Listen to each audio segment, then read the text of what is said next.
Thank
you.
Good morning. How are you?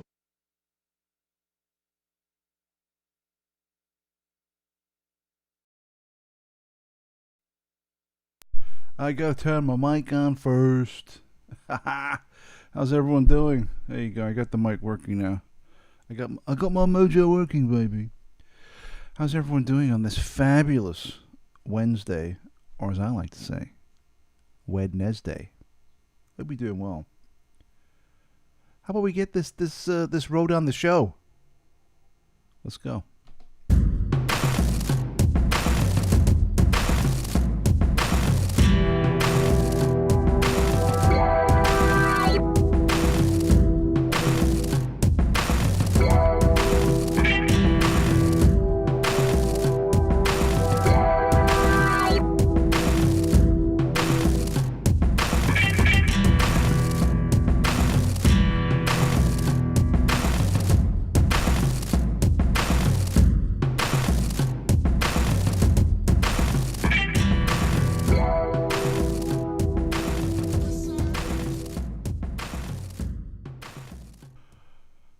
Always something, right? You know, I hit the wrong button, I pushed the wrong thing.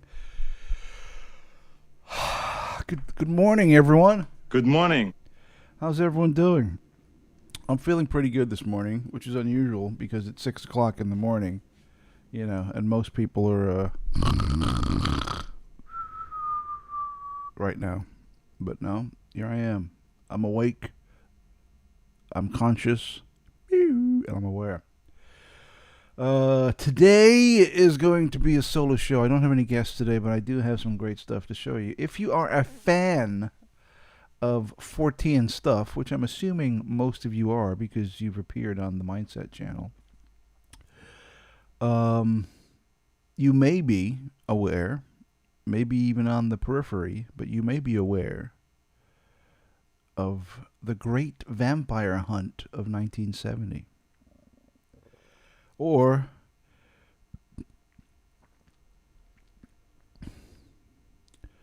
the vampire infestation of Highgate Cemetery. So we're going to be talking a little bit about that time period in that case. Plus, I have a little bit of a collection that I'm going to be showing to you guys, which I'll be digging out, and I'll show it to you. You can take a look, and we'll talk about it, and we'll have a two-way conversation. In other words, I'll read what you're saying, and then I'll talk about it. I'll answer, you know. Last night I got home from work and turned on the TV, and I thought, you know what, I'm gonna have a little lie down. I lied down on the bed. I put the TV on. I thought, you know what, I'm gonna take a little nap. I'll take like a 30 minute nap, and I'll feel refreshed. It'll be great. And I knocked out for 3 hours last night, you know, which is, my body must be telling me, like, dude, you need some sleep, man. You need to get some fucking rest.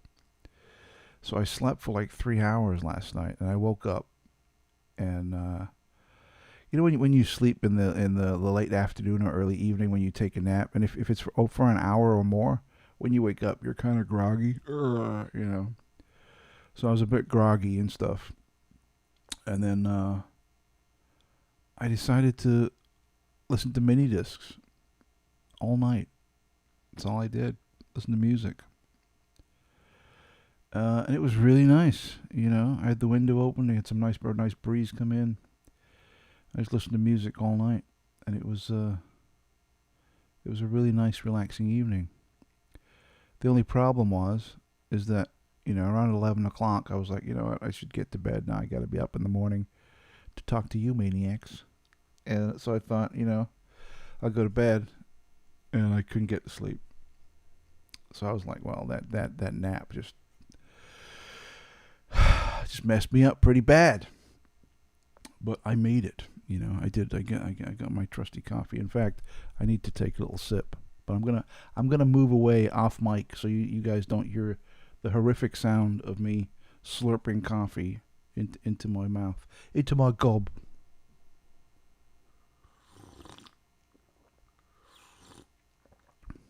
Did you hear that? You might have heard it. I didn't get too far away. It's just too hot to like drink, so I gotta slurp it. Tomorrow on the show, good pal and Friday Night Howl cohort, Percy, will be joining me on Mindset Mornings. So Percy will be on here tomorrow. So we'll have some fun here tomorrow. So don't forget to tune in on Thursday. Friday, of course, we will have the Friday Physical Media Friday, and Reeves Cook will be off again, so he will be joining me. I think this week we're going to be talking about sci-fi and horror DVDs and Blu-rays. So I'm going to have to go through my collection and grab a bunch to show you guys, and we'll talk about old movies. I have a sneaky feeling that most of Reeves's movies are going to be from the 80s. Just saying. Not that that's a bad thing. I'm just saying that, the 80s are his bag, baby. So we'll do that on Friday. So we got Percy tomorrow, and we get Physical Media Friday on, which day is that? Oh yeah, Friday. It's nice to see you all coming back into the chat after all deserting me yesterday to go to Matt's birthday, you bastards. No, but that's cool. We actually kept a bunch of people stuck around for the end of the show yesterday, which was great. Although a few of you did say, "I'm sorry, mate. I really am sorry, but I'm going over to Matt's channel because it's his birthday," and they all bailed on me. So, but then again, after the show, I did the same thing. I popped in for like 10 minutes to say hello and happy birthday, and then I headed off to work. So yeah, that was cool. All right, let's take a look to see who's in the chat and what you guys are yapping about in there. Let's see what's going on. I'm gonna scroll back to the beginning. Let's see. First post of the day is by the one and only Toxteth O'Grady, and he says, "This was 1977 to 78 period. We usually go in there. Go in where? What are you talking about, Toxteth? Okay, read it anyway. We'd usually go in there, wherever there is, after watching the horror double bills on BBC Two on a Saturday night. I didn't know anything about the HV. I'm assuming that's the Highgate Vampire. I didn't know anything about the HV then, but it was a mate who told me about it walking." Yeah, 77, 78.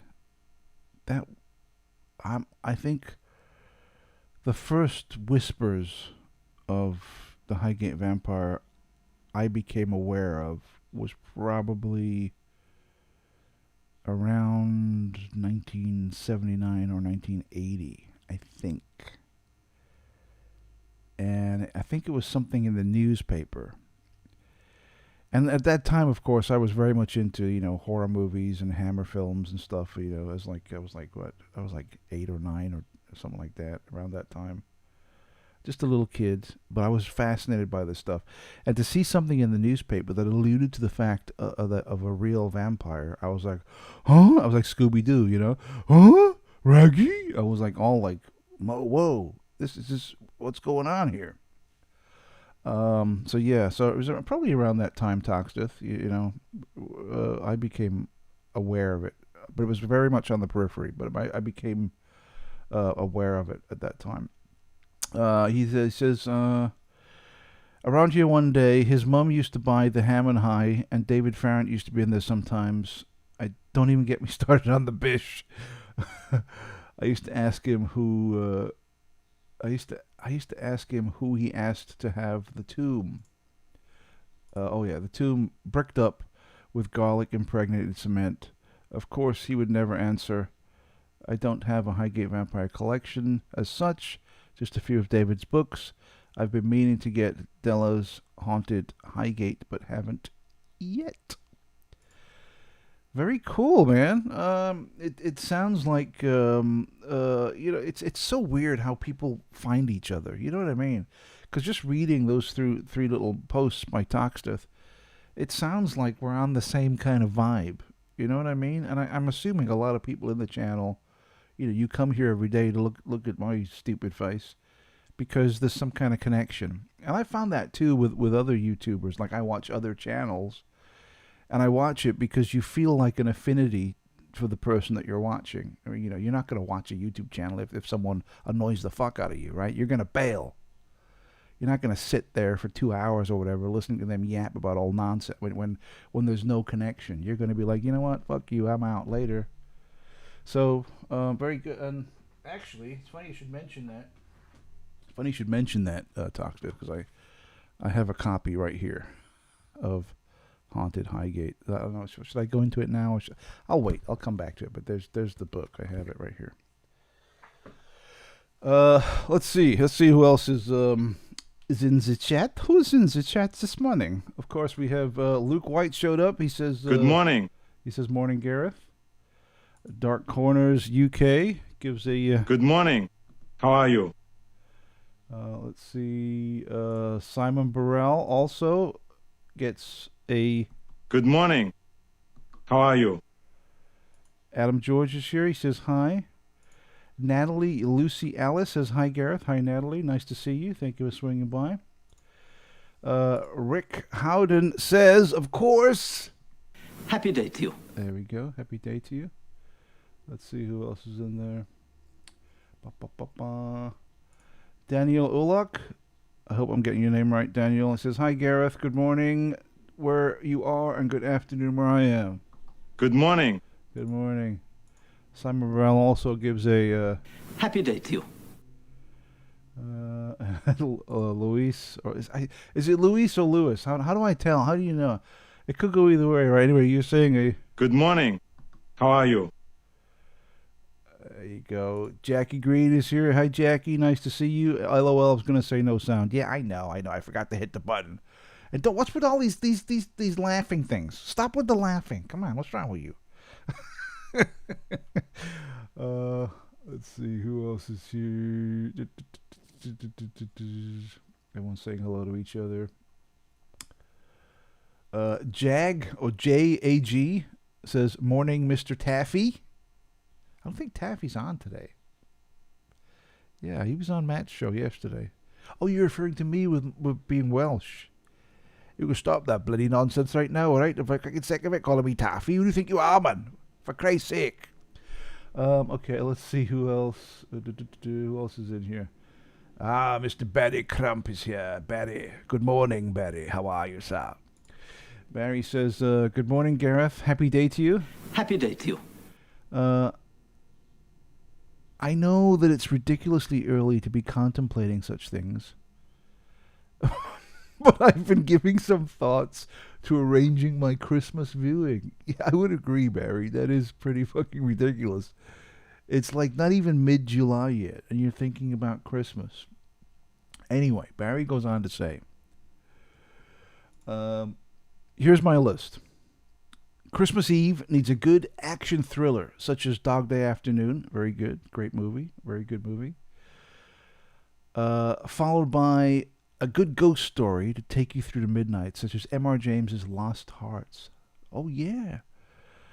You know, they used to do, like, back in the day, a ghost story for Christmas.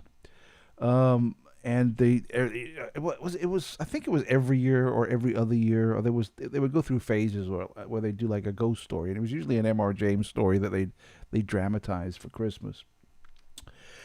And a few years ago, they released a box set on DVD of all the ghost stories for Christmas, and I imported it from the United Kingdom because obviously it's not available here in the States. So I had it shipped over. Bought a copy. But here's the deal. Here's the deal, folks. Here's the deal. So I ordered it from this company in the UK, and literally like 2 months went by and nothing arrived. And I was like, well, that's the end of that. So, I need a refund. I'm waiting 2 months for this bullshit. You can't. And every time I contacted them, they would insist, no. We put it in the post. The Royal Mail has it. I said, well, do you have a tracking number? No, we don't do tracking numbers over here. So I'm like, are you fucking kidding me? So I'm like, look, send me another copy then, or do something, because this is ridiculous. So they're like, okay, we'll send you another copy. So then within like a week and a half, it arrives. I'm like, oh, great, finally, I got it. Okay, all right, so red alert over. It took like 2 months, but I got it, so you're off the hook. Because all you want is your stuff. You don't want to cause problems or be calling people and bitching and moaning. You just want your stuff, right? So I got the box set. It's great. I open it up. I watch it. I'm loving it. It's awesome. Lots of spooky memories. Great stuff. And then a week later, another package arrives. I'm like, what is this? I open it up, and it's fucking Ghost. They sent me another. So they sent me one twice. So I have 2 copies of this thing. And one is open, obviously, because I watched it, and the other one is still sealed, in pristine condition. And it's the complete box set. It's got like 12 DVDs in it, like a fucking legit box set of all the ghost stories. So I might sell it.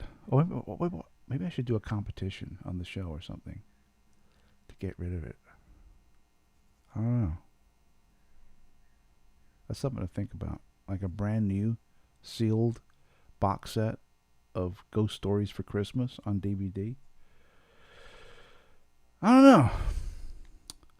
Let me know in the comments. What do you think? Should I do a competition?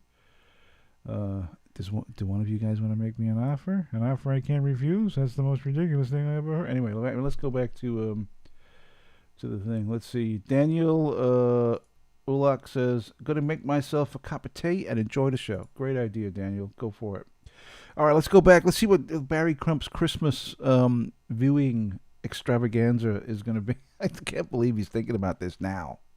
At least wait till the last week of fucking November, Barry. Come on. Anyway, here we go. Christmas afternoon needs a Sean Connery James Bond, such as From Russia with Love. That brutal, that train fight scene is phenomenal. There's no question. Yep, the evil Spectre agent with the spike shoes, the delectable Daniela Bianchi. Yeah, great stuff, man. Yeah, so far, Barry, I am not disagreeing with you. You and I, once again, are on the same page as far as taste in movies and stuff. I would quite happily settle down with your selection over Christmas. It does sound actually pretty good. Let's see. Early evening requires a good whodunit such as Miss Marple or Jeremy Brett Sherlock Holmes. I'm not a huge fan of Jeremy Brett Sherlock Holmes or Miss Marple, and that's not to say that they're not great. It's just I haven't been exposed to them that much. So I don't know whether it's amazing shit or somewhere in the middle. Maybe I should delve into those shows. But you also say a bit of dark comedy such as The League of Gentle Christmas. I 1,000% agree with you on that. I'm a huge League of Gentlemen fan. I absolutely adore The League of Gentlemen. Great stuff.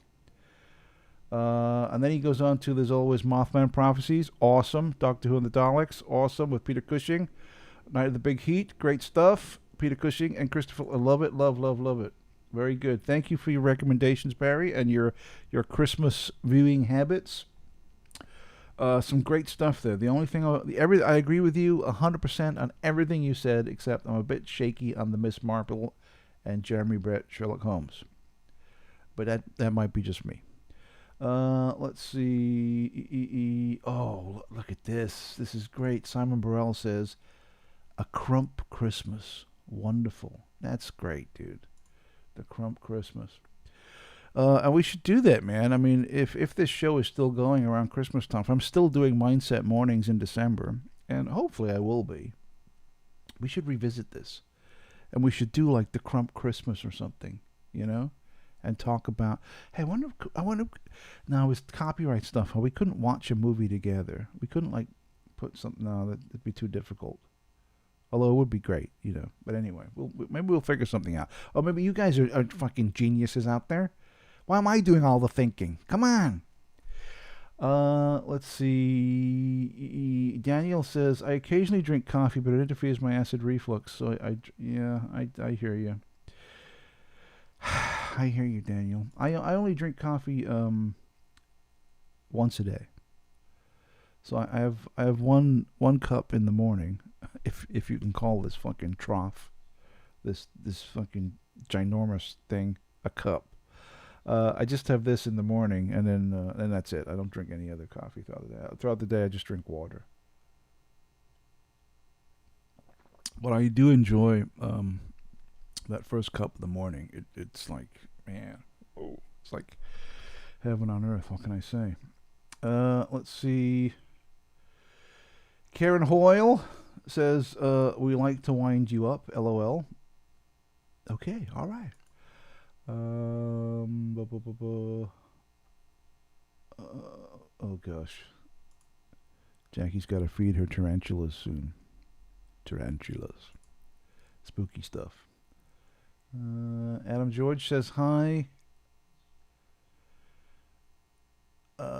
Land Rover or Romer is here also. Everyone's saying hello to each other. I'm going to skip past the hellos. I'm looking for either a comment or something. Oh, here we go. Batty Crump says, the fascinating read by Sean Manchester of the Highgate Vampire, The Infernal World of the Undead Unearthed at London's Highgate Cemetery and Environs, is now a hard and expensive book to track down. It is. And we're going to talk about that in a little bit, because I got some stuff to show. Yeah, I'll go through that. Jackie says, hey, Gareth. Hey, Jackie. How are you? Land Romer says, how's it happening, Gareth? Doing great, man. Finally. Luis has clarified. It's Lewis. There we go. All right. Okay, Lewis, we got it. I'm glad that's not, now I won't mispronounce your name anymore. It's Luis. No, it's Lewis. I'm joking. It's Lewis. Nice to meet you, Lewis. Glad you could come by today. Let's see. Toxin So Great. He says, hi, Barry. That Mansions book is rare. Now, I haven't read it. Only bits and pieces on it. I have read it. Cover to cover, dear boy. And we'll get into it.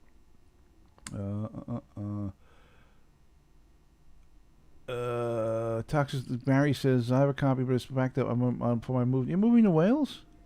Lovely. Bloody great, man. You're off to fucking Wales. Beautiful. David Farrant can be on YouTube in the shadow of the Highgate Vampire. Notice how he holds his... Yeah, I know something distinctly odd about that. It gives me the creeps. Unfortunately, David has passed. I did do a one-on-one interview with David, which is on this channel. You just search through the videos.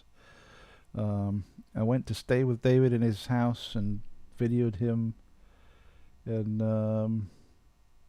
I was very impressed by David Farrant, actually. Meeting him back in 2015. It's strange, you know, when you meet people, you always get a vibe, right? You get like a feeling when you meet someone in the flesh, whether they're being honest, whether they're bullshitting, whether they're good, whether they're bad, whether they're arrogant, whether they're stupid. You always get these feelings, right? And sometimes those feelings are completely wrong, but sometimes they're very accurate. And hanging out with David Farrant and talking to him, I can honestly say I got nothing but good vibes. He seemed like, or he was, a really cool guy. I enjoyed his company tremendously. He had a great sense of humor. Very knowledgeable about all this stuff. And I enjoyed the 2 days I hung out with him. Very cool. But we'll get into that more as I start opening up this box I have next to me and going through some of the stuff.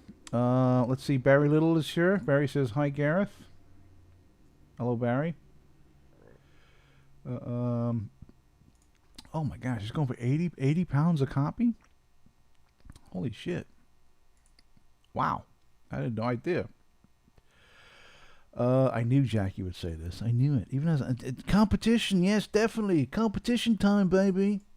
All right, we'll see what we can figure out. Let me think it over, because this is not a fucking 805 sticker. This is like a legit deal. You know what I mean?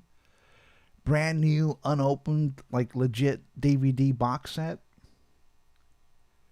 I don't know. We'll see.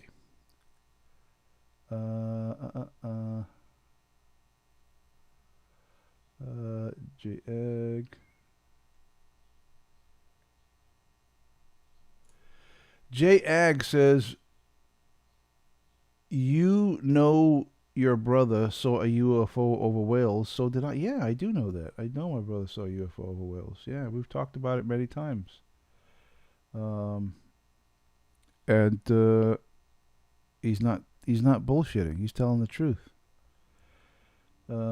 J, do you know my brother J-Ag? How do you say your name? J-Ag or Jag? Or I don't know. You see, you put the J, then you put a space, and then A-G, which makes me think it's J-Ag, not Jag. So I don't know whether that was like a typo. You know, you hit space by mistake, or whether it legitimately means J-Ag. I don't know. Maybe you can let me know. There you go. My other Jackie says, my other half loves League of Gentlemen. Yep, so do I. Bought it all on DVD. Yep, so did I. Love that show. It's one of the greatest comedies ever made. I absolutely adore it. It's great. I can watch it all the time. Let's see.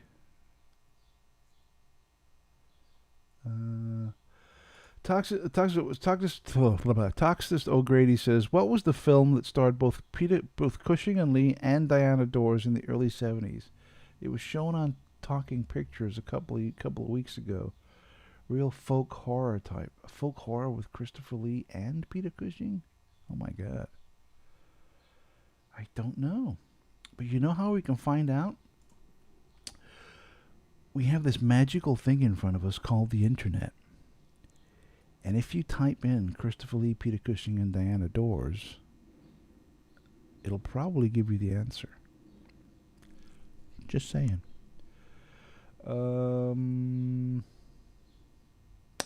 Jackie says people do viewing with others on Facebook, so can't watch movies together that way. Yeah.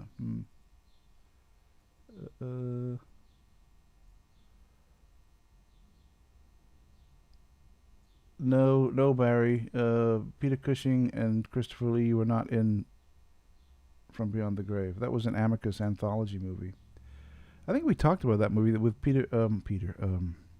David Warner. David Warner was in that movie. Donald Pleasance was in it also. Toxdist says, David was a good guy. We communicated from time to time on Facebook. He even wanted me to say some things, the talk he was given, but I couldn't make it. Yeah, man, you should have gone. I would probably have seen you there had I known who you are and what you looked like. Because I was at the Highgate Vampire Symposium back in 2015. That's where I met David. And I was one of the speakers on that thing.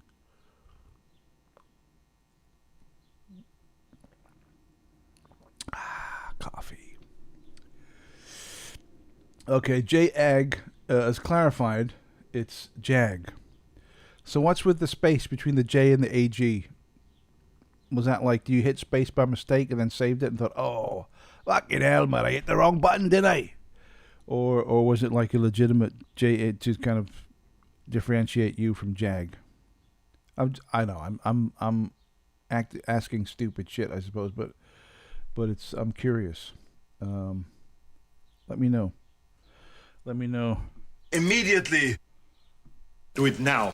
There you go.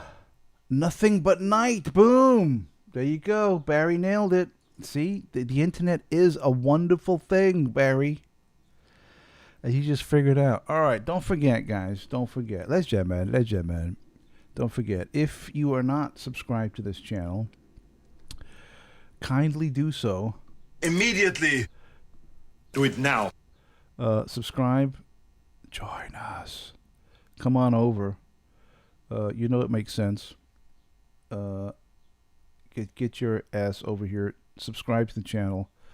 Give me some thumbs up. Give me some likes. Give me some love. Do all that stuff. Do what you got to do. Dogs and cats living together. Mass hysteria. There we go. Okay.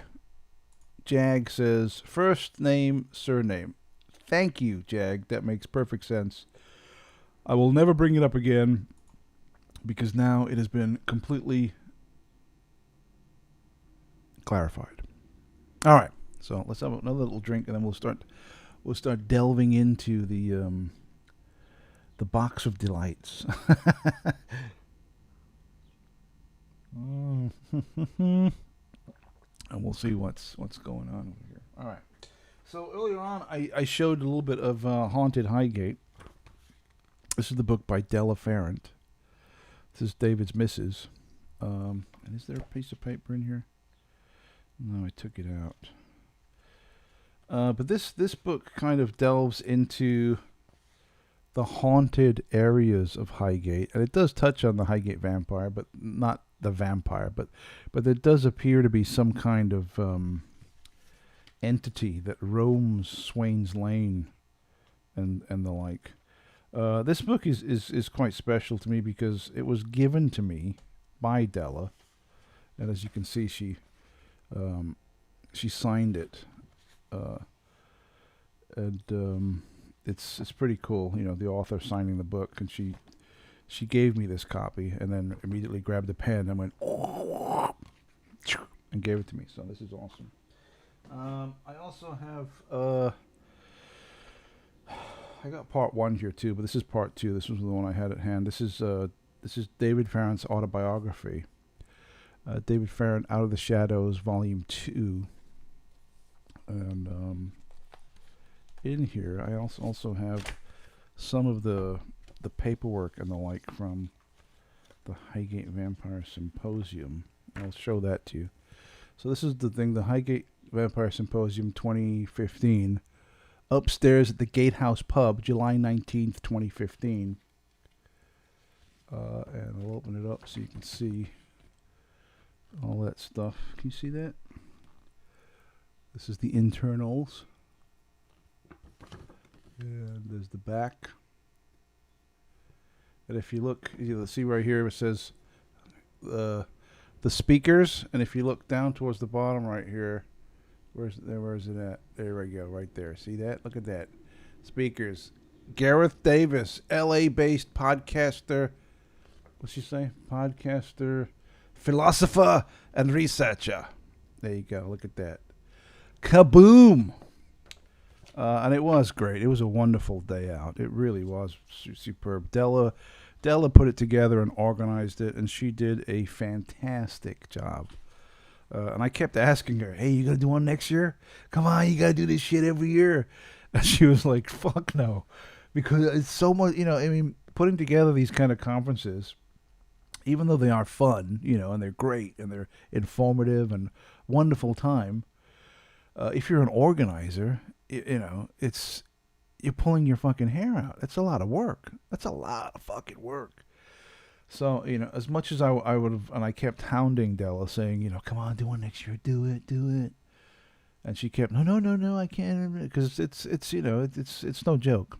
But it would be great to do something else again. I'd love to come back over. But we'll see. We'll see how it goes. Here's another, let's see. Here's another flyer. There we go. It's, the Highgate Vampire Symposium. Is it a ghost, a vampire, or a hoax? And what is it? It was £12 or 10 pounds at concessions. The Highgate Vampire Symposium. I think this is the only one of its kind too. It only happened once. As Liam Gallagher would say, you only get to do it once. There you go. You only get to do it once. So there you go. So there's David Farrant. Let's see. Let me just delve into the comments real quick before I get into the rest of my stuff.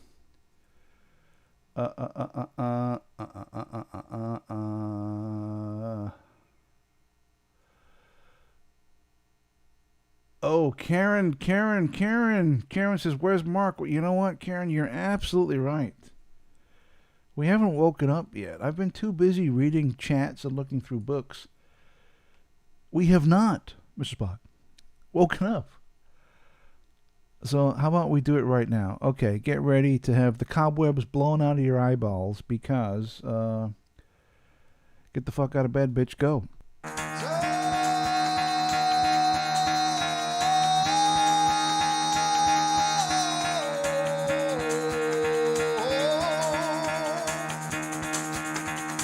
Get the fuck out of bed, bitch, go.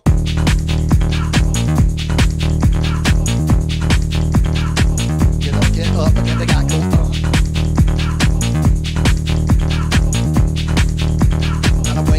Time to wake up, bitch, get up. Get up, get up.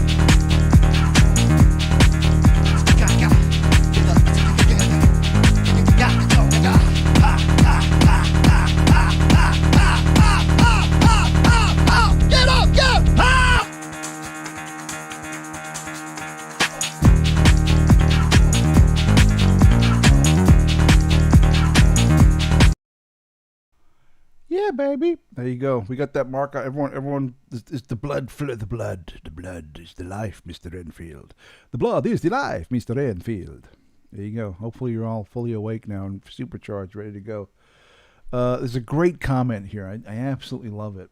Great comment from Flower. And I'm going to keep calling you he, Flower, until you say otherwise, because I do get the he vibe from you. And I could be completely wrong, but let me know. And Flower says, "You're a philosopher. You're a blatant philosopher. Pull the other one, mate. It's got bells on."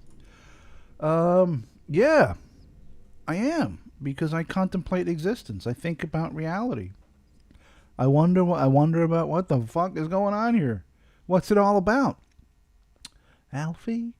And I've been like this my entire life, which makes me a bit weird, I guess, because like most people are not like that. But yeah, I do. I question existence. I question reality. I've spent, I've pissed away untold hours of my life sitting down alone thinking about this fucking stupid bullshit that we call life. So yes, I am. But then again, aren't we all to some degree? Some people think about it a lot, like me. Some people think about it a little. Some people think about it somewhere in the middle. But most people don't think about it at all. But there you have it. Let's see. What else we got in here? Toxtith O'Grady says, "I have that Della book." Good on you, Toxtith. Very good. He said, "I lived around there in the 70s and saw all types of things in the cemetery, Yeah. I paid a visit to the Highgate Cemetery in 2000. Fuck, 20 years? Can you believe this? What the fuck is going on here? Why is time going so fast? You think that's 20 years ago? To me, it feels like last week. It's unbelievable. Anyway, I went there in 2000, and we went on the tour. They I think they still did tours. Whereas you go on the tour, and I remember I took a video camera with me because I wanted to film the whole thing, right? So you pay, and I forget how much it was. It wasn't that. It was like £2 or something. I can't remember how much. And I go in there with my camera, and the guy's like, "Excuse me, sir. No cameras allowed." I'm like, "Are you fucking kidding me, dude? I wanted to film." He said, "No. You can't bring it in with you." I'm like, "Well, where am I going to put it?" And he said, "Well, leave it with me, and I'll put it over here in the room, and when you come out, I'll give it back to you." So I was like, "Are you kidding me?" He's like, "These are the rules." I was like, "Fuck." So I had to give him my my video camera. Now they wouldn't allow video at all, but they would allow still photographs, but you had to pay like £1 extra or something so you could take photographs. So I paid the £1, and I had a camera with me, like a regular still camera. And so I was in there. I took lots of photographs, but I wanted to film it, man. I wanted to film the whole thing, and they wouldn't let me do it. What a pain in the ass. Fucking retards. Anyway. Let's see. Yeah, Barry says a good day out can be had by visiting Highgate Cemetery on a gloomy November day, then finishing your lunch in the 17th century Flask Inn, reputedly former haunt of Dick Turpin. There you go. Yeah, absolutely. I would. Once again, I agree with Barry. Barry, can you say something once that I don't agree with you on? That'd be great. Thanks. Um, Dark Corners UK says Barry Crump sounds like my kind of day out. Absolutely, yeah, it does sound great. Barry says those loose leaf flyers really should be laminated. Yeah, you're absolutely right, Barry. I should get. I could make like a little like put the flyers in there and then just in a frame. I could hang it up here, next to my Dracula painting. The Dracula, the Christopher Lee thing. Yeah, Simon Burrell is right. We're all philosophers. We'll without a few. Follow the vibe, baby. Yep. Let's see. Dark Corner is if you're into creepy gothic stuff and really enjoy a good tale of murder and haunting, then you'll love Highgate Village. It's a beautiful and fascinating place. It really is, dude. That whole area, the whole Highgate area, is very picturesque. It's absolutely beautiful. I was there in the summer, July of 2015 was the last time I was there, and the weather was phenomenal. Beautiful blue skies, sun was shining. Absolutely beautiful. Beautiful, gorgeous place. Really, really nice.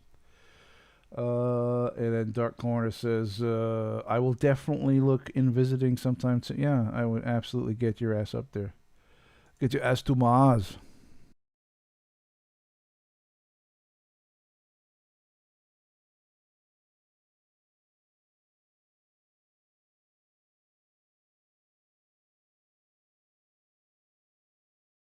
I'm hitting wrong buttons. I'm hitting things that's just fucking shit up. I'm doing the wrong things all the time. What's wrong with me? Come on, don't bullshit me. Oh, here's a good question from Jackie. I was thinking this too, Jackie, but I didn't have the guts to ask. No, I didn't think of it. She says, Dark Corners, do you do paranormal investigations? Because it looks like you have like a creepy picture, and you're called Dark Corners, United Kingdom, which kind of means like you're probably into some of the weird shit that I'm into. But do you actually go out there and and hang around with the EMF meters and stuff and all that stuff? Or do you dress in like military fatigues with like UK paranormal patches and your name? I don't know. I've just noticed a lot of fucking ghost adventures or they do that shit, which is just a bit. I'm sorry if you do that. I do apologize. I'm not making fun. I am really, but it is a bit silly from my perspective. He says, okay, all right, you're off the hook, Dark Corners. He says, Jackie, I do not. I'm notoriously skeptical about such things, but always happy to be proven wrong. In the words of Fox Mulder, I want to believe. There you go. That's a good attitude, I think, to have in regard to this stuff. Skepticism is healthy. Debunkery is not, though. So as long as you're not debunking shit, that's fine. But being skeptical and being like, I don't know, that's healthy. Barry says, if you watch almost any Hammer or Amicus horror film, it would often that's very. I wouldn't say almost any, but there are some movies where they filmed in. I think Taste the Blood of Dracula was filmed in Highgate Cemetery. And we mentioned this movie earlier, From Beyond the Grave, with David Warner. The opening sequence of From Beyond the Grave, the title sequence at the beginning of the movie, there's like they have mist. Whoa, it's all spooky, and the camera is gliding through, tombstones and the like, and that's Highgate Cemetery from 1970, 71, something like that. It's like a little time capsule. So if you watch the beginning of that movie, you might get an idea or get a vibe for what it was actually like back in the day when the great vampire hunt actually happened.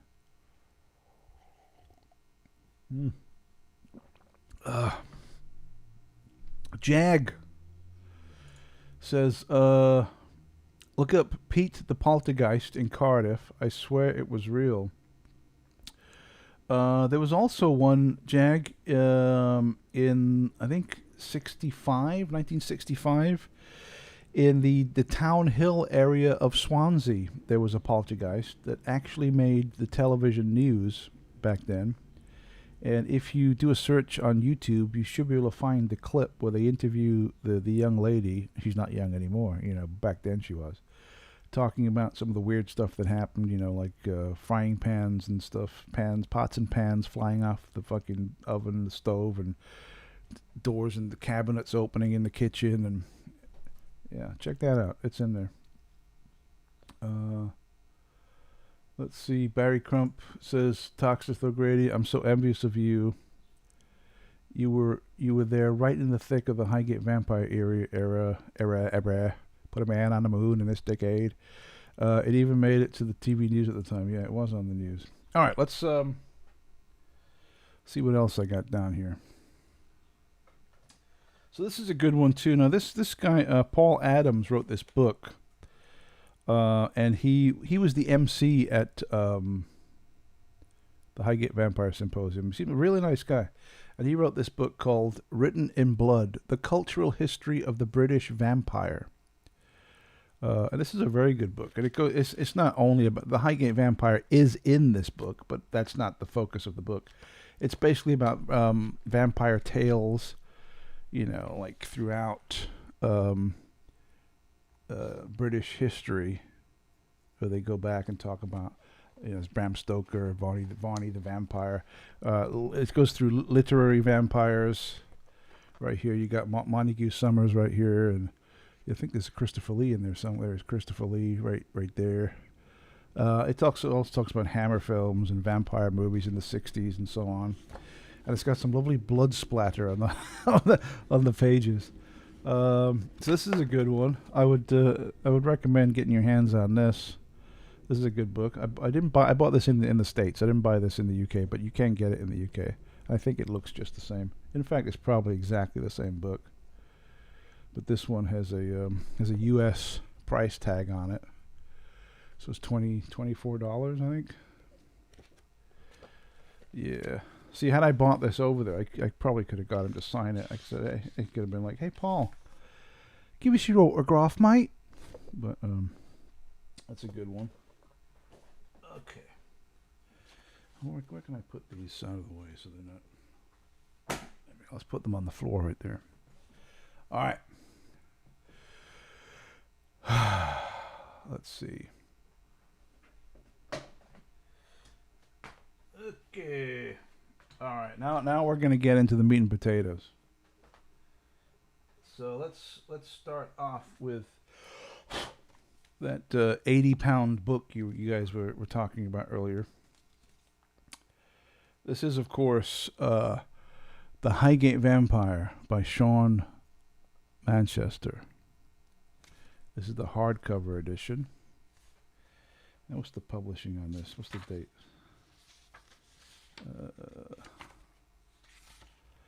1990. This is the 1991. This is the revised edition, and that's meaningful, by the way. And it's got some nice artwork in here too. You know, I think there's actually some photographs in here. Let me see. The book's coming apart. Hang on. Give me a second. I should have prepared. Let's see.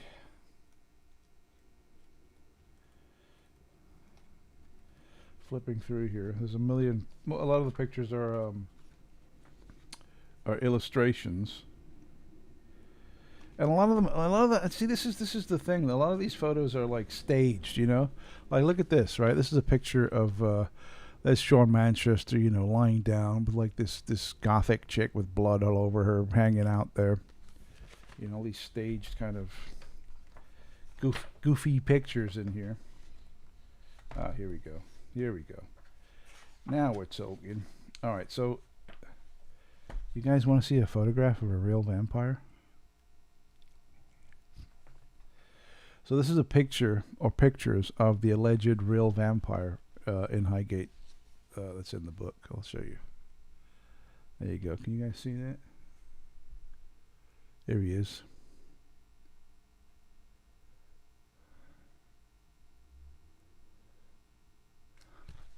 Good stuff, huh?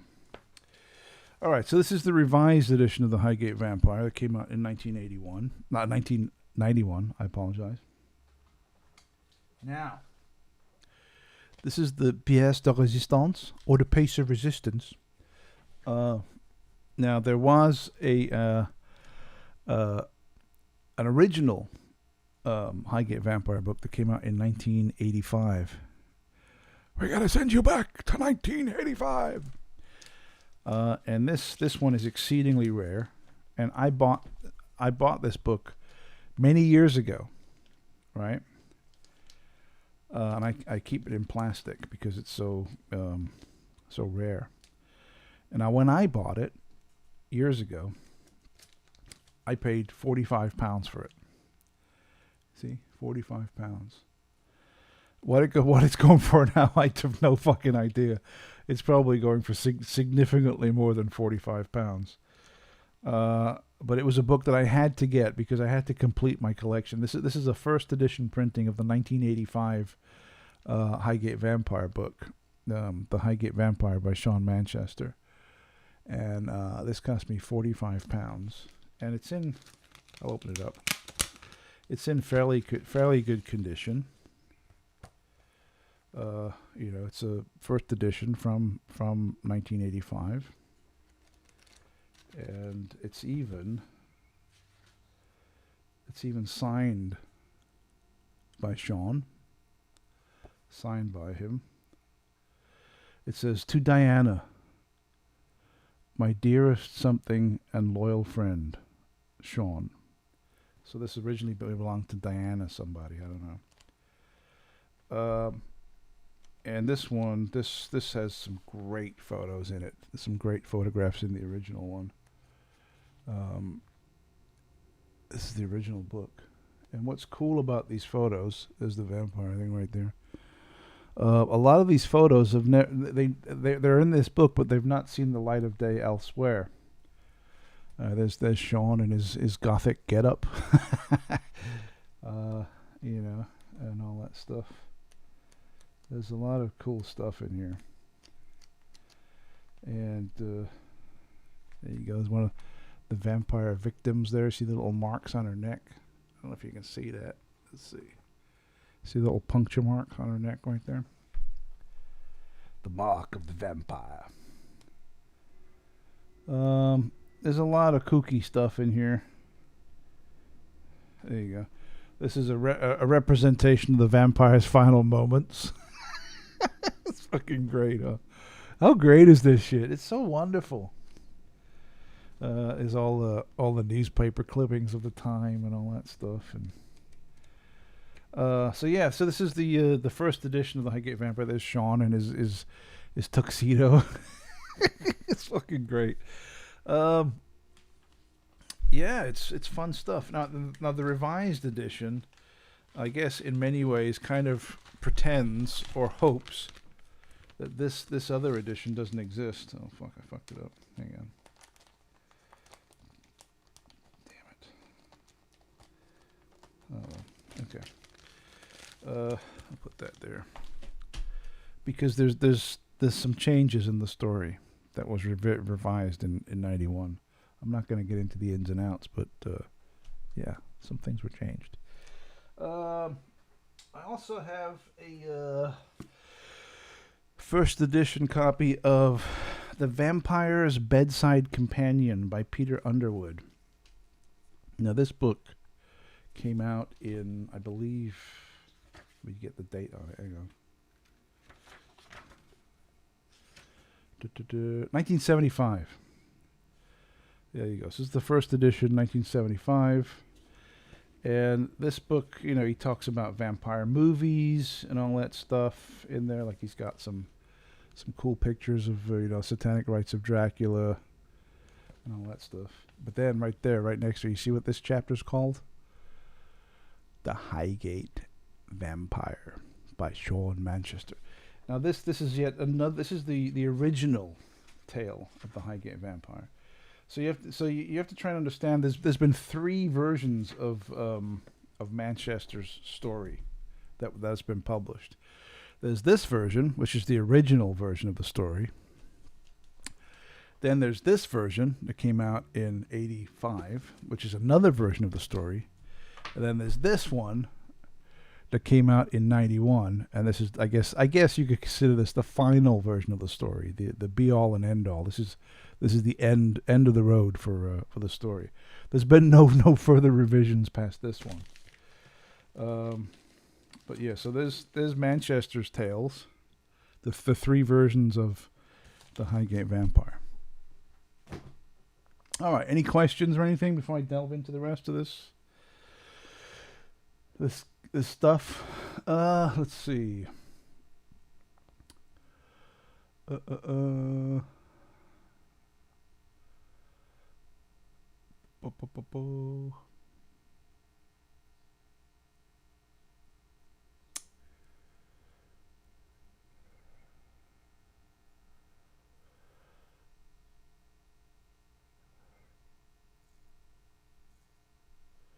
Okay, Dark Corner says, in case anyone's interested, the name Dark Corners UK relates to my photographic project, Dark Corners of the Earth, where I document forgotten and about. Oh, that's awesome. That is a great idea.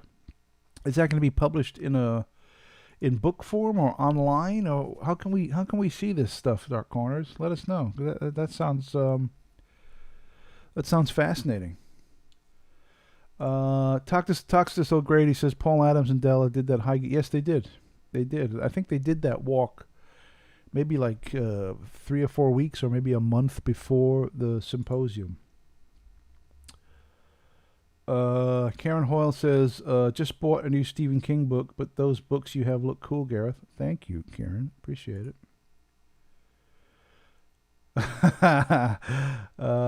Luis James says, haha. Prick is a Wonka. Signed the rest of the class. There you go.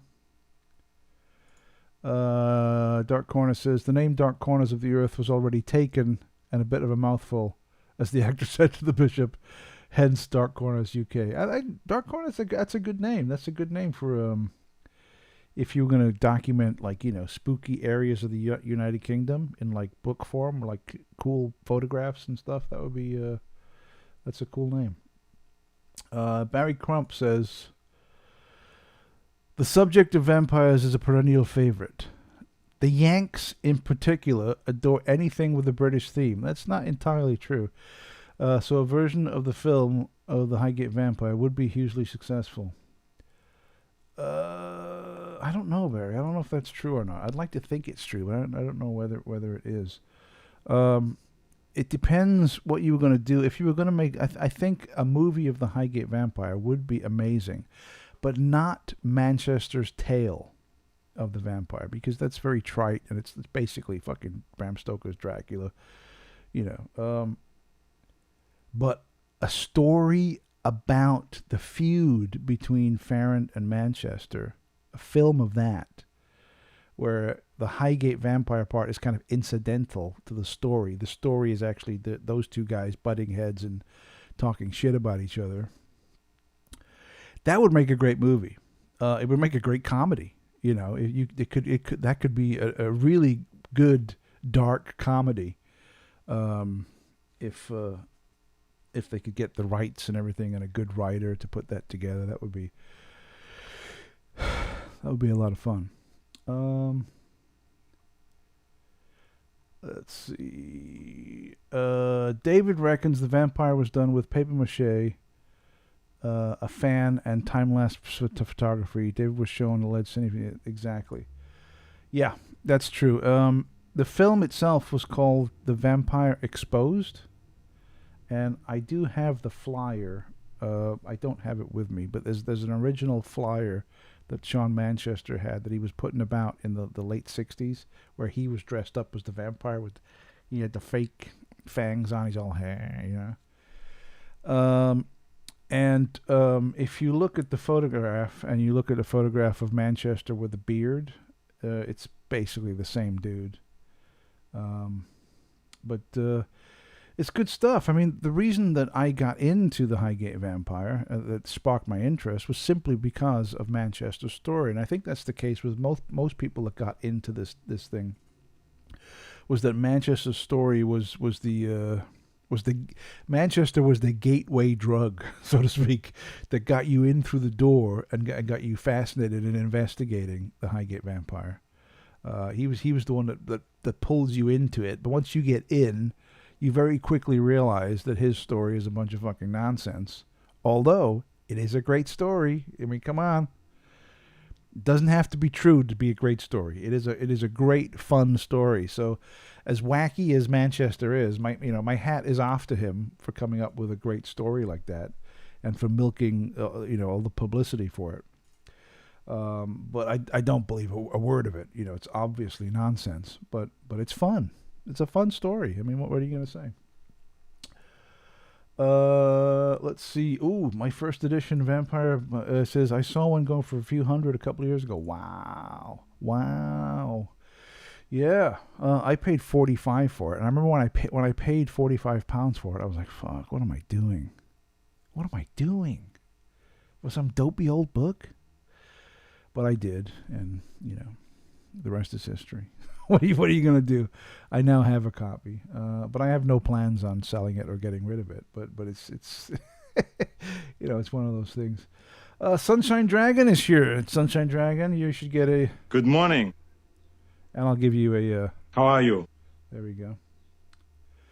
Barry says, I would love to peruse your bookshelves. Yes. And this thing behind me is one of many, Barry. I built another 3 about 2 weeks ago, and they're in the other room. No, actually, no. I have 1 in the hallway, and then 2 in the bedroom. So yeah, and I'm still filling them up. I got some spaces on the bottom here. You can see I haven't completely filled that up, but I do. I have a pretty good collection, Barry. Yeah, come on over, Barry. We'll have a beer and you can check it out. Let's see. Dark Corner says, my plan was always to eventually publish a book, if and when I get enough content. Unfortunately, I lost a lot of my. Oh man, come on, dude. Well, that might be a blessing, in disguise. Every cloud has a silver lining, right? Starting fresh means you can learn from your past mistakes and not fucking lose your card and back up your stuff. So yeah, you can, lessons learned, right? You fucked it up the first time. Next time, knock it out of the park. Do a great job. But I would love to, to see some of your photographs. Let's see. Gareth from the Young Ones app, University Challenge, joking with Toxa. Yeah. And now we go. It's just Toxa's so great. Yeah, it was from the Young Ones, the University Challenge thing, right? I know. I told you. Didn't I mention this a few weeks ago when he showed up? And I think I said on the show it was a great name because it echoed back to happier times. Let's see. Pandajit Singh is here. Hello, Pandajit. I haven't heard of this. Looking forward to reading about it. There you go. Let's see. Oh, here you go. Dark Corners has he has an Instagram account under the same name, which contains a few of my original photographs, approximately 10 years ago, with some newer Urbex ones. So I don't know what the status is, or status number one, of where you're at with this, Dark Corners. I don't know whether you're just starting to get the wheels turning to start doing it, or whether you're like immersed in the middle of it. I don't know. But what I've found is you have to stop thinking about doing something and doing it. Because if you're just going to think about it, you're probably not going to do it. Now, this is pure speculation on my part. For all I know, every fucking weekend you're out taking 1,000 pictures. I don't know. But I would strongly, strongly, strongly recommend that if you haven't started yet, or if you're still contemplating it, or if you're on the fence or whatever, get off the fucking fence, grab your camera, get your ass in gear, and start getting out there and doing it, right? Because if you keep putting things off, it's never going to happen. And that's what happened. This is great ideas, right? Great ideas are a dime a dozen. Every motherfucker has great ideas. Everyone, I've had so many great ideas in my life. It's not even funny. And I'm sure everyone on this channel has come up with a million amazing ideas. Getting ideas is easy. Bringing them to fruition is hard, right? So getting a great idea, that's nothing. Everyone can do that. But actually working on that idea and making it come to life and to engage with reality, that's very difficult. So all I would suggest is, if you haven't already started, do it. Do it now. Immediately. So hop on that shit. You Talkstiff, why'd you have to bring this up, man? I think Manchester's Nazi Room. It's another episode. Yeah, it is. It is another episode. Fascinating stuff. Jackie says, I'm going to be sorting out my next video for today. Okay. All right. There you go. Okay. Let's get back into the box of vampire stuff. What time is it? Oh shit! I better hustle. Okay, next we get into some David Farrant stuff. I got the Shadow of the Vampire Volume 1. This is part 1 of his book. Did he sign this? I don't know if he signed it. He signed one of them. No, he didn't sign this one. This is part 1, Volume 1 of The Shadow of the Highgate Vampire. This is his autobiography, David's autobiography. Here we have, I think this was David's first book, or as Manchester likes to call it, his pamphlet. This is Beyond the Highgate Vampire. This is Farrant's first book. This is a really good book. And you know what? What's crazy is that David Farrant was actually a really good writer. He was when he would write these books, there he is with his... I guess that's a real dead body in there, by the way. It's fucked up. He's actually a very good writer, and he's very, very, very readable. You can fly through his books. They're really well written, and there he is in Highgate, and some of the occult symbols he found in some of the desecrated tombs. Now, there's a great picture in here. Let me see if I can find it. Because apparently in the early 70s, Manchester was kind of stalking. He was a stalker, stalking Farrant, just like fucking with him. And there's a great picture where, I'm going to show it to you right now, where Manchester is looking through the window. He's looking through Farrant's window, looking in to see if he could see what's going on. And Farrant took a picture of him looking through the glass. And there he is right there. Look at that. How great is that? Look at that. There he is, like peeping through the window. It says, what does it say? Show Manchester seen here peering furtively through the author's window. Great stuff. This is actually a really good book. This is the reprint of the same book, Beyond the Highgate Vampire. The reprint quality was not as good as the original quality. I mean, it's all the same stuff, but it's this book has got kind of a homemade vibe to it. Just like papers that were stapled together. This was a reprint of the original one. Seemed far more professionally put together. So we got those two. And here we have another one of David's books, which was self-published. It's got some great artwork in it, though. Look at that. This is Dark Journey. This is the true cases of ghostly phenomena from the files of the British Psychic and Occult Society by David Farrant. There's that one. Dark Journey, that book. All right, let's see what else we got. We got another one here.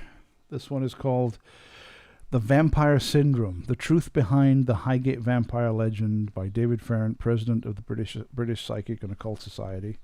This is another self-published book. The Vampire Syndrome.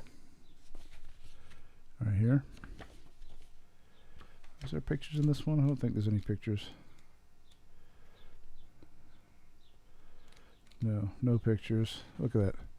Part 9. Manchester Unlimited. Is it Unlimited? Yeah, Unlimited. There you go. Is that one? Okay, now this is interesting. So in the late 80s, early 90s, I don't think there's any dates on this. Let me see. Series 1, Issue 2. I got 2 of those. So yeah, in the early 90s, Farrant published some it can only be described as like a fanzine, but it's not. It wasn't anything to do with fans.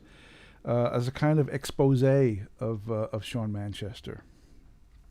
And I now that there was a complete run of these fanzines, and I only have a few. I only got 1, 2, 3, 4, 5. I only have 5 issues, but there was a lot more than this.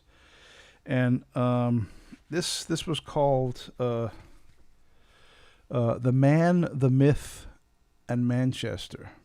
And this obviously was a self-published, and it came out every couple of months. And it's basically, there's Manchester right there doing some occult rituals and stuff. And it's basically like a kind of an expose where he talks shit about him, tells it like it is, posts some photographs that that Manchester might not want published. And there's a lot of stuff. And what's crazy is I'm actually in one of these. I don't know which one, but I'm actually mentioned in one of them. There's Manchester on the back there with his bishop stuff going on. I don't know. It's been a long time since I've read these, but I am mentioned in one of these fanzines. And I don't know. I don't know where. I'm in one of them. But anyway, there's a bunch of them right here. It's called The Man, the Myth, and Manchester. There's a nice little artwork. These are actually really rare. I don't think you can get these anywhere. I've not seen these advertised anywhere. Maybe if you go on eBay you might find them, but what they'll go for I don't know. But these are like homemade fanzines that were distributed amongst the British Psychic Society back in the late 80s, early 90s. And I only have a couple. I only have like 5 issues. But there were a lot more, and these were very, very fun stuff. The Man, the Myth. Oh, here we go. There's a picture. Look at this. This is a picture of Manchester in his Nazi thing at the back there. Look at that. Spot the difference. There you go. Good stuff. What else have I got here? Oh, yes. Now, earlier on, I think Toxdeath was talking about in 79, 78, 79, where he would see the BBC Two, par double bill, and then he'd become well. I remember I said earlier on that it was around that time, 79, 80, when I was a kid, that I became aware of the Highgate Vampire. And I was in the library when I was a little kid, and not the school library, the public library in where I grew up, and looking for the books, and I found a book, and the book was called Vampires. And I took the book out of the library, and I read the book, and I was fascinated by it, but I eventually had to give the book back, unfortunately. But I remembered the title of the book, and I remember the author of the book. And the book also, it had like a chapter where it talked about the Highgate Vampire in the book. Now, this is an American book where they talked about the Highgate Vampire. And I remember the title of the book. And then years later, in the 90s, I did an internet search for the book. Now, all I remembered about the author of the book is that his name was Elwood. And the reason I remembered it was Elwood was because of the Blues Brothers. Because the Blues Brothers came out in 1980, and this must have been like 81 or 82 when I got this book. And I remembered his name was Elwood, and the thing was called Vampire. So I did a search, and I found it online. And I don't know if you know this, but there's libraries throughout the United States, and when books are too old or not being, going on loan, they're not being rented, or not rented's the wrong word, but they're not being put out on loan. They get rid of them, right? And they usually have like a book sale where they sell all the books to the public, or they have a website where they put the books online and you can purchase them online. And this is what I did with this book. I found the book, and this is a library copy, and this is it. It's called Vampires by Elwood J. Berman. And this is the book that I read in about 1980 or 81, which mentions the Highgate Vampire. And this is an ex-library book, as you can see right here. If I open it up, it's still got the fucking library card thing in there. What library is this from? This is from Newcastle in Maine. Newcastle, Colorado. Newcastle Branch Library in Colorado. There you go. And this has lots of little photographs and stuff in there. Let me see if I can find the part on the Highgate Vampire, because I remember reading this in this book and then remembering, like, oh my god, I remember seeing a newspaper clipping about this, and it all started to come back. Here, that's Chronicling Grange. Let's see, hang on. Here we go, right here. So this was the chapter right here, The Vampire Hunt in Highgate Cemetery. This was the chapter that I read as a kid that really got me thinking. And the thing that really, really got me thinking was it actually had some newspaper clippings in there. The thing that got me at the bottom was, why do the foxes die? Right? Because they kept finding all these foxes drained of blood in the area. So that's the book, Vampires. There you go. What else we got? Oh, there you go. I've got my name badge from the Highgate Vampire Symposium. I had to clip that on here so everyone would know who I was. That's how important I was. What else we got here? Oh, there we go. I got some Manchester books, because he would write books about, when he was in his bishop phase, he would write stuff. He wrote this one, From Satan to Christ, Secrets of Witchcraft and Satanism Revealed in the True Story of Salvation. There's some more wacky pictures of him being arrested when he's dressed all weird and stuff. Is there any other photos in here? There's a few. They would do a lot of staged photos. I mean, look at this.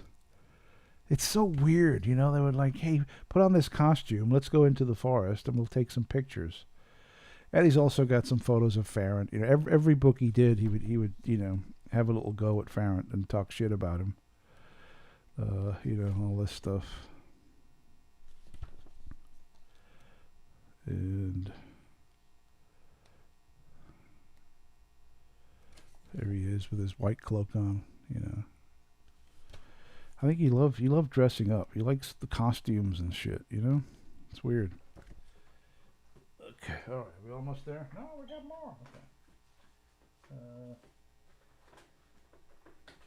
Okay. This is weird. I don't know. For some reason, I've got 2 copies of this book. I don't know why. I got 2 of these. I don't know why. This is the Vampire Hunter's Handbook by Sean Manchester. I didn't realize I had 2 of these. I don't know. I don't know why I've got 2.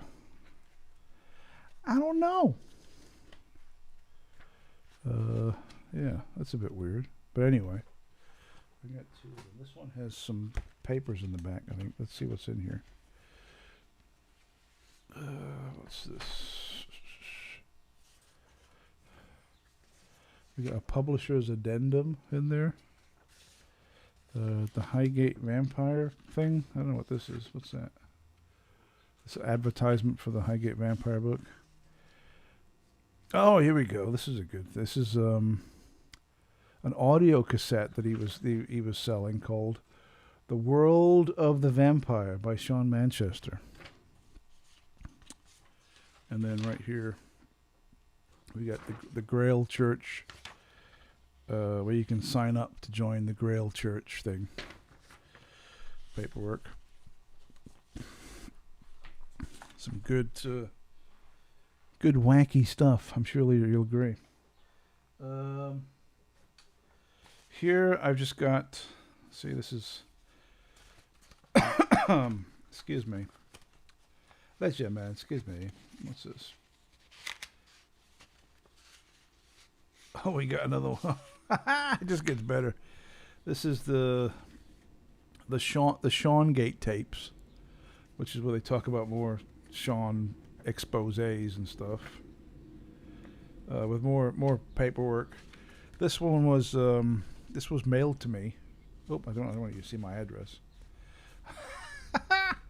This was mailed to me from David Farrant, and there's some stuff in there. There's the envelope and everything. Part Avon. Put that back in there. And I'll cover that up.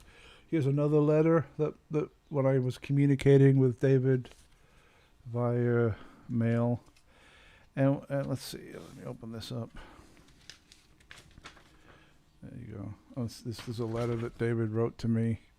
And at the bottom, he's got like a little stamp. See the stamp that's put into the paper? Isn't that great?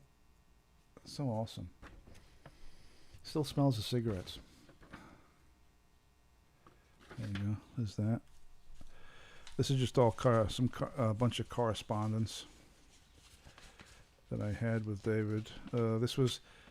I don't think he was on the internet when this was going on, so we would just write to each other. You know, snail mail thing. Okay.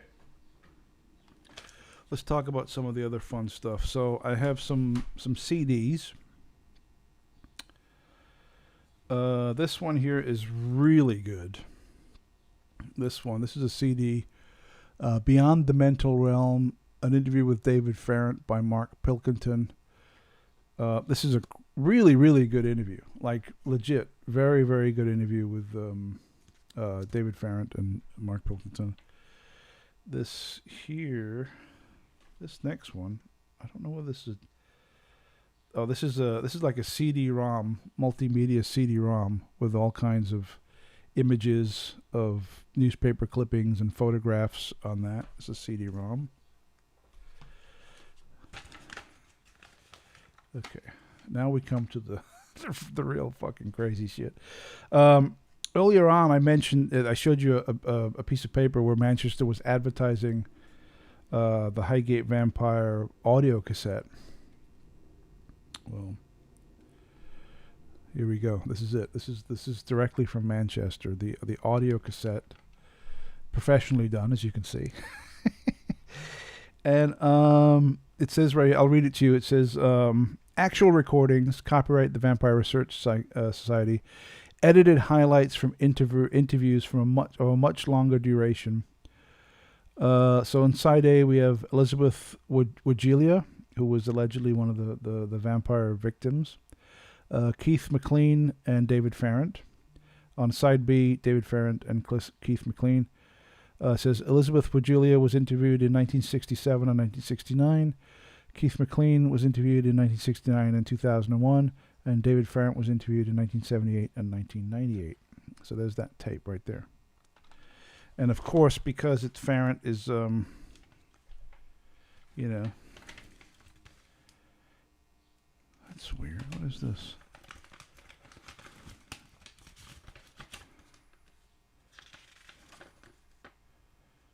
Ah. Gareth, please find your audio cassette enclosed. Don't have nightmares. Ah! I'll put that in there like that. So that was the tape, the Manchester tape. And now we move on to the CDs. So these are also Sean Manchester CDs. He moved on from tapes, and he started doing CDRs. So this is one, the Highgate Vampire. I'm not sure what's on these. Highgate Vampire Research. This one here is Disc 2, Farrant. This is more... Because what he would do, and this is shady as fuck, dude, is like he would... He'd hide a tape recorder in a room, and then people would come over, and he'd ask them, "Hey, so what do you think about this?" And they'd talk like, "Oh, this is bullshit," blah blah, and he'd be recording the whole thing. And these are the audio recordings of those events. Now this is a good one here. This is The Infernal World of the Vampire by Sean Manchester on CD. Now this is great because, as you know, Manchester's incredibly litigious, right? He if you post anything, he's on your ass like, "I have copyright, blah blah blah. This is illegal. I will sue you. You cannot do this, yada yada yada." But you know what? Then he releases these fucking audio cassettes. There is so much copyrighted shit on here that he's just used. It's off the charts. There is so much copyrighted, like albums and music and sound effects, all copyrighted, and he's using them on here like he don't give a fuck, But you do something and he's all over your ass.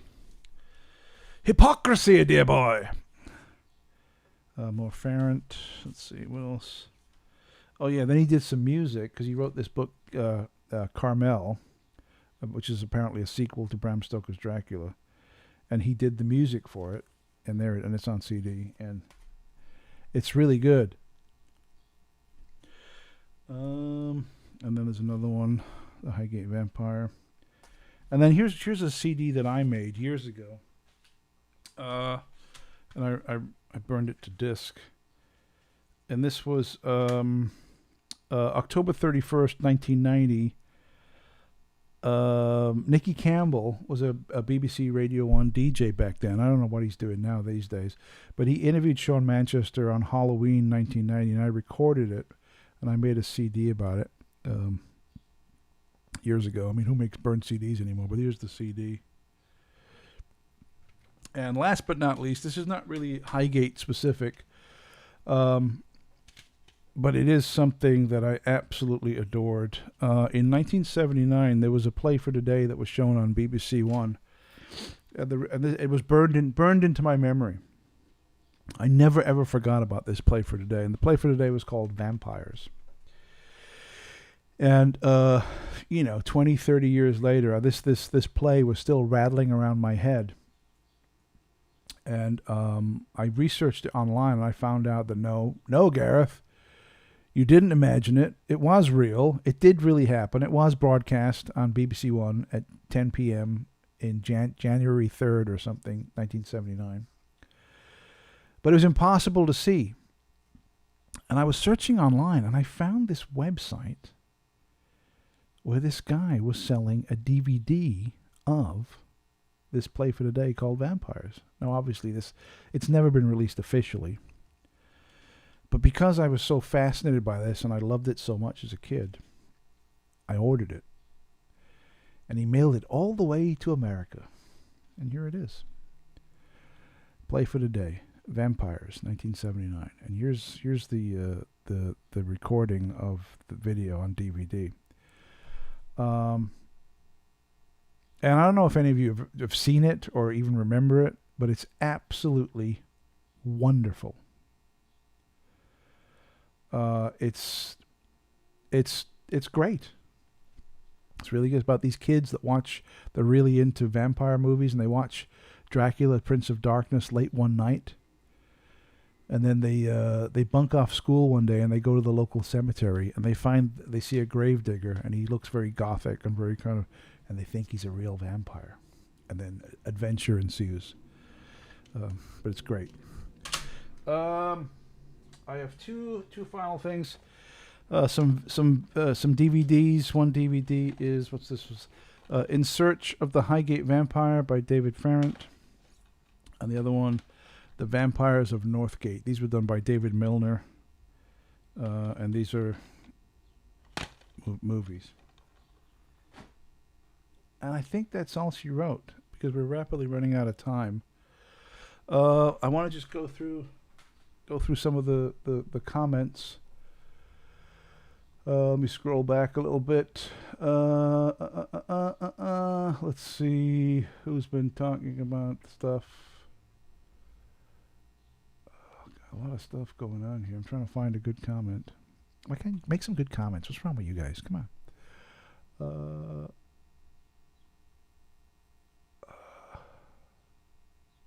Okay, so that one.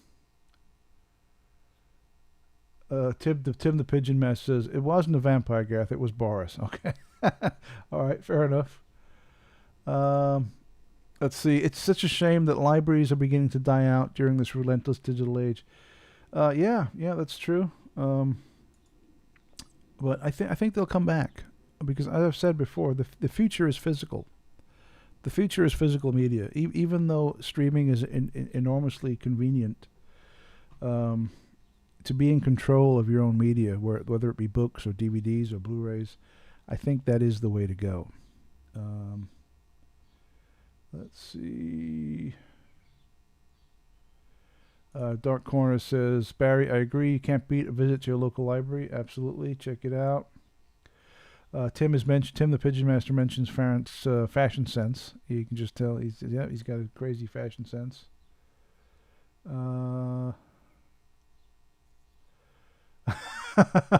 Simon Burrell says, after the Pulse wipes all the cloud data, people will be visiting Gareth for his walls of knowledge. Why, thank you, Simon. Appreciate that.